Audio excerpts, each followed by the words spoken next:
찬송 425장을 찬양하며 6월 26일 새벽 기도회를 하나님께 올려드리겠습니다.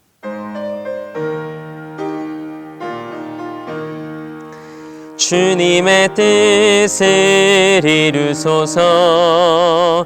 고요한 중에 기다리니 진흙과 같은 날 빚으사 주님의 영상 만드소서.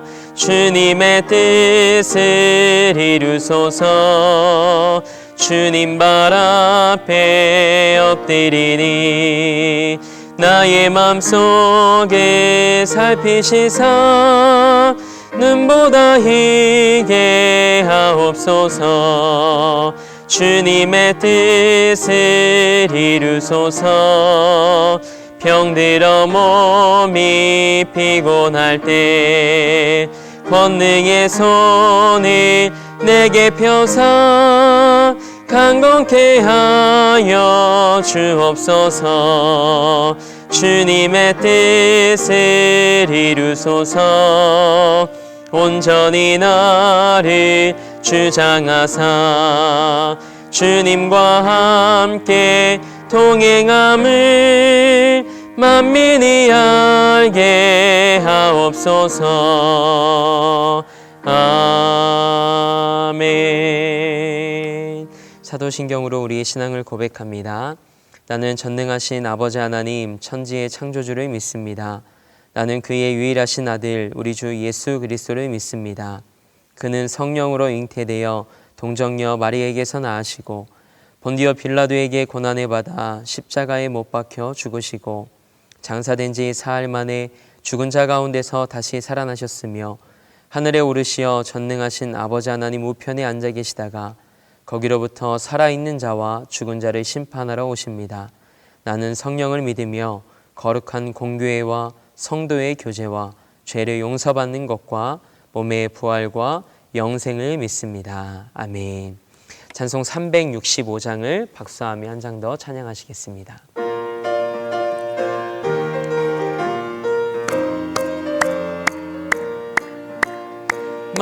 마음속에 근심 있는 사람 주 예수 앞에 달뢰어라. 슬픈 마음 있을 때에라도 주 예수께 아뢰라. 주 예수 앞에 달뢰어라. 주리의 친구니 무엇이나 근심하지 말고 주 예수께 아뢰라. 눈물 나며 깊은 한숨 쉴 때 주 예수 앞에 달뢰어라. 은밀한 죄 내게 있더라도 주 예수께 아뢰라. 주 예수 앞에 달뢰어라. 주리의 친구니 무엇이나 근심하지 말고 주 예수께 아뢰라. 괴로움과 두려움 있을 때 주 예수 앞에 달뢰어라. 내일 일을 염려하지 말고 주 예수께 아뢰라. 주 예수 앞에 달뢰어라. 주리의 친구니 무엇이나 근심하지 말고 주 예수께 아뢰라.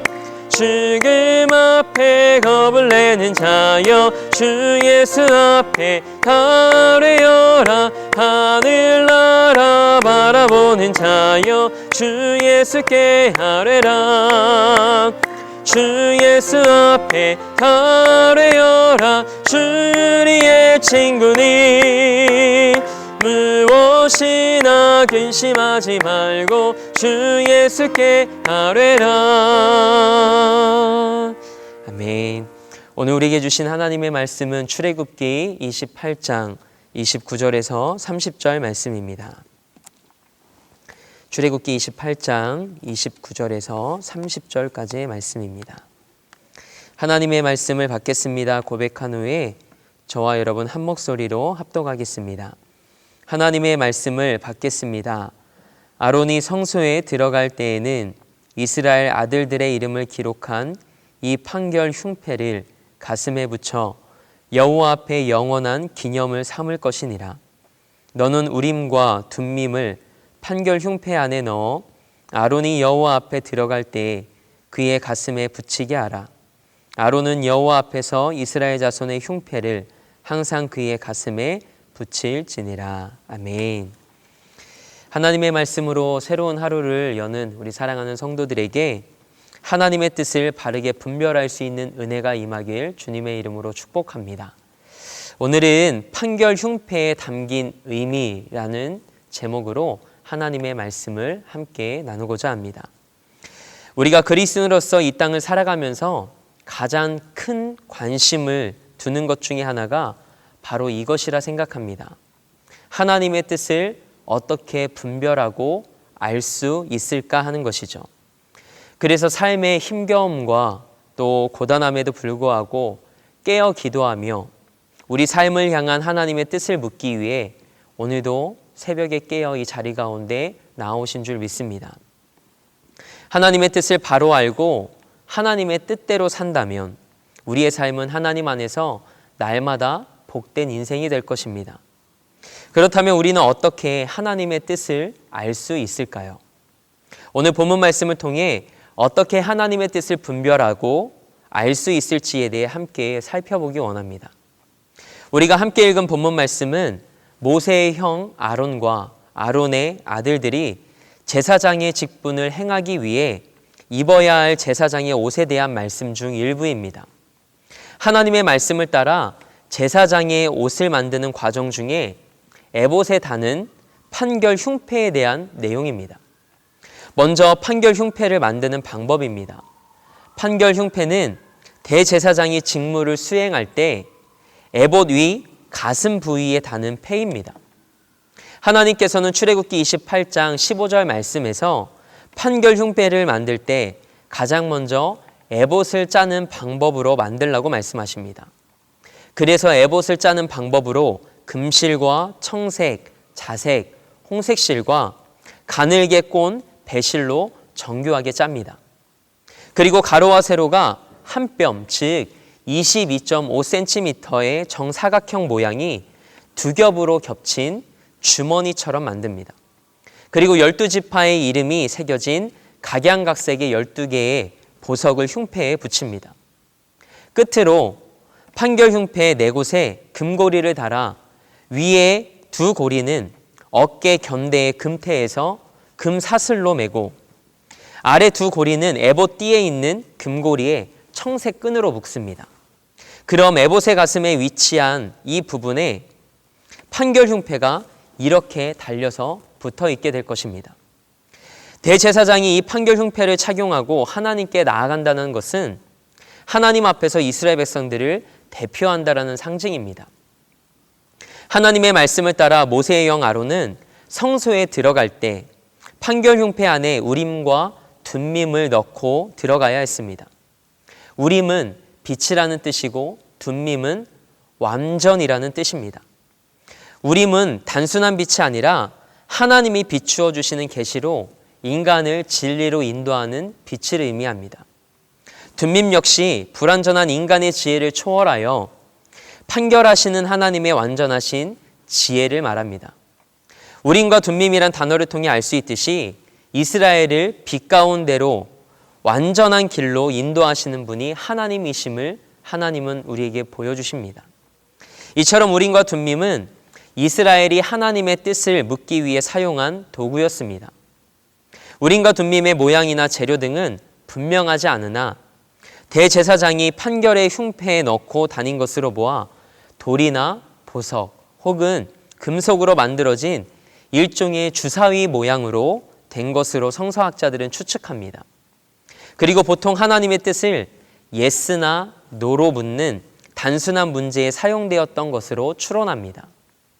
또한 우림과 둠밈은 초기 왕정시대까지 사용되었다고 기록되었으며 다윗시대 이후에는 선지자들이 하나님의 말씀을 전하면서 우림과 둠밈으로 하나님의 뜻을 묻지 않았던 것으로 보입니다. 판결 흉패는 인간의 능력으로 하나님의 뜻을 명확하게 결정할 수 없을 때에 결정하는 수단이었습니다. 그래서 대제사장은 국가의 위기나 어려운 문제에 봉착했을 때 이 판결 흉패를 사용해 하나님의 뜻을 분별하기 시작했습니다. 이스라엘이 어디로 가야 할지, 어떻게 해야 할지 알 수 없을 때 이 판결 흉패를 통해서 하나님의 뜻을 묻고 행했습니다. 그래야 하나님이 원하시는 방향으로 나아갈 수 있었기 때문입니다. 그렇다면 판결 흉패에 담긴 의미는 무엇일까요? 이 흉패는 미시파트라는 단어로 재판 혹은 결정이라는 뜻을 가지고 있습니다. 이스라엘은 대제사장을 통해 말씀하시던 하나님의 방법을 따랐습니다. 하나님께서는 대제사장을 통해 그분의 뜻을 공개적으로 백성들 앞에 계시하셨던 것이죠. 이스라엘 백성들은 그들의 모든 해결책을 판결 흉패에 담긴 우림과 둠밈을 통해 하나님 안에서 찾고 확인했습니다. 우리도 마찬가지입니다. 어떤 문제 앞에서든지 항상 하나님의 뜻을 구하며 하나님 안에서 해결점을 찾아야 할 것입니다. 타락한 우리의 이성과 지혜로는 하나님의 뜻을 밝히 알 수 없습니다. 그래서 우리는 하나님의 도우심과 인도하심을 구해야 합니다.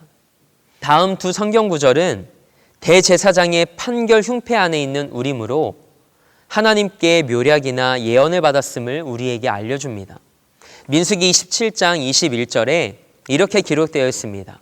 그는 제사장 엘르아살 앞에 설 것이요 엘르아살은 그를 위하여 우림의 판결로서 여호와 앞에 물을 것이며 그와 온 이스라엘 자손 온 회중은 엘르아살의 말을 따라 나가며 들어올 것이니라. 아멘. 그리고 사무엘상 28장 6절에서도 사울이 여호와께 묻자오되 여호와께서 꿈으로도 우림으로도 선지자로도 그에게 대답하지 아니하심으로. 아멘. 이렇게 기록되어 있습니다. 구약의 계시 방법은 꿈과 우림과 선지자였습니다. 하나님이 구약시대에 하나님의 뜻을 계시하셨던 방법입니다. 꿈은 개인적으로 계시하는 방법이었고 우림은 백성들 앞에서 공개적으로 판결할 때 하나님이 사용하신 방법이었습니다. 선지자는 하나님의 말씀을 받아서 선포하면 그것을 들은 사람들이 하나님의 뜻을 알 수 있었습니다. 출애굽 초기 역사와 이스라엘 왕조의 기틀이 세워질 때에는 선지자들이 많지 않았습니다. 그러나 후에 이스라엘 전역에 하나님의 말씀을 받은 선지자들이 활동이 증대되고 율법이 점점 체계화되면서 기록된 하나님의 말씀을 통해 하나님의 뜻을 분별하기 시작한 것으로 추측됩니다. 오늘날 우리에게는 판결 흉패도 우림과 둠밈도 없습니다. 하지만 하나님께서는 교회와 성도들에게 우림과 둠밈과 같은 성령님과 성경을 주셨습니다. 하나님은 성령님을 통해 그리고 성경을 통해 우리에게 말씀하십니다. 그리고 그분의 뜻을 분별할 수 있도록 도우십니다. 하나님께서는 기록된 성경 말씀과 진리의 성령을 통해 우리들을 직접 인도해 주시겠다고 약속하셨습니다. 요한복음 16장 13절 말씀입니다. 제가 읽겠습니다. 그러나 진리의 성령이 오시면 그가 너희를 모든 진리 가운데로 인도하시리니 그가 스스로 말하지 않고 오직 들은 것을 말하며 장래일을 너희에게 알리시겠습니다. 아멘. 우리는 내가 무엇인가 먼저 생각하고 결정하지 않도록 내가 중심이 된 모든 것을 하나님 앞에 내려놓아야 합니다. 그리고 오직 성령의 도움을 받아 기도와 말씀으로 하나님이 뜻하신 목적을 발견해 나아가야 할 것입니다. 그렇다면 우리는 하나님의 뜻을 어떻게 알고 우리에게 주어진 삶을 살아가야 할까요? 사도 바울은 로마서 12장 2절 말씀에서 다음과 같이 선포합니다. 너희는 이 세대를 본받지 말고 오직 마음을 새롭게 함으로 변화를 받아 하나님의 선하시고 기뻐하시고 온전하신 뜻이 무엇인지 분별하도록 하라. 아멘. 그러므로 그리스도인은 세상과 세상의 가치관을 따라 생각하지 않고 성령의 도움을 받아 하나님의 말씀을 붙잡고 살아가야 합니다. 하나님은 성령님을 통해 오늘 우리에게 말씀하십니다.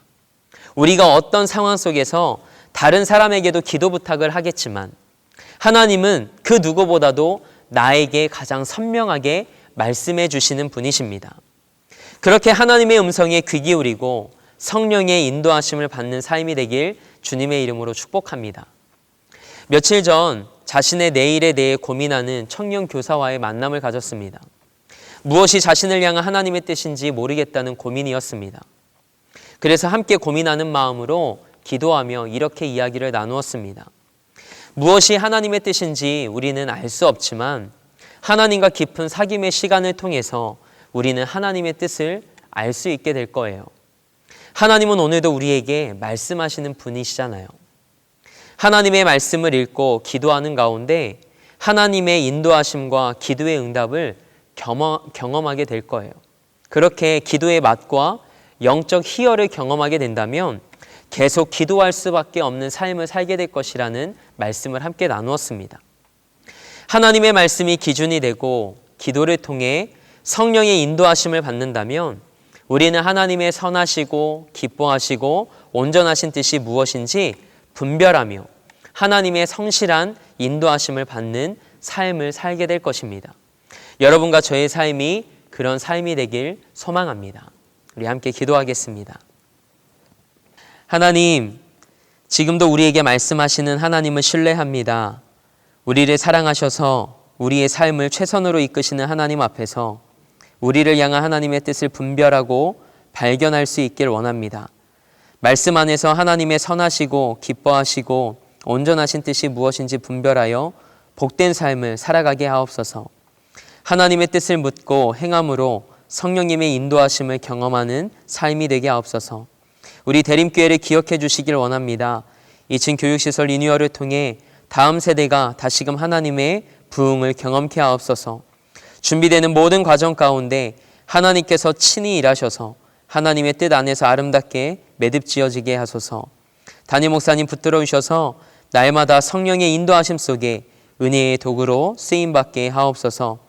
가정을 성전 삼아 미디어로 이 하루를 예배로 시작합니다. 하나님의 말씀을 사랑하며 그 말씀을 마음에 새기며 기도로 이 하루를 시작하오니 하나님의 뜻을 바르게 분별하며 하나님이 기뻐하시는 삶의 자리에 서게 하옵소서. 그렇게 일하실 하나님을 기대하며 우리 삶의 목적 되시고 이유 되신 우리 주 예수 그리스도의 이름으로 기도합니다. 아멘. 하늘에 계신 우리 아버지, 아버지의 이름을 거룩하게 하시며 아버지의 나라가 오게 하시며 아버지의 뜻이 하늘에서와 같이 땅에서도 이루어지게 하소서.